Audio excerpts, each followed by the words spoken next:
watching us, because some people say, well, they ain't gonna do nothing, they ain't gonna amount to nothing, and they won't stick with it. And we just made up our mind that whatever come push or shove, we won't take it until we could do better or do something about it.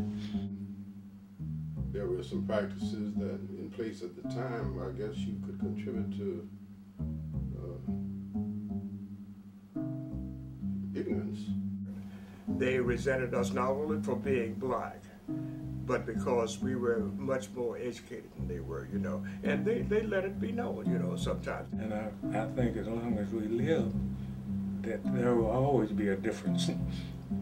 People, you know, some people will accept you and some people just won't.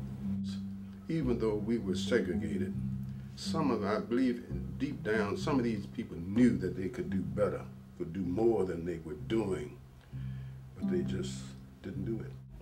It was laughable. They have a fire in the house and they don't want us to come in simply because we are black.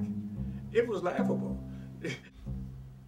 Desegregation came a long time before 1963, because if you look at that picture there, you can see that that's an integrated group up there. And yours truly is the one that caused that integration. That's just the way it was. I mean, firefighting came first. Other things as far as race and everything came second. You didn't know he was the chief and had a white helmet on.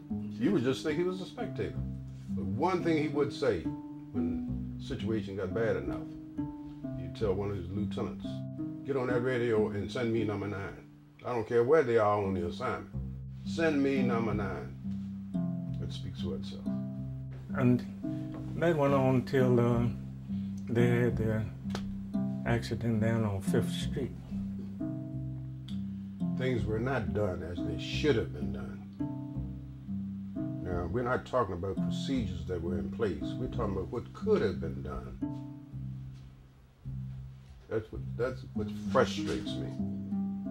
They didn't have to die.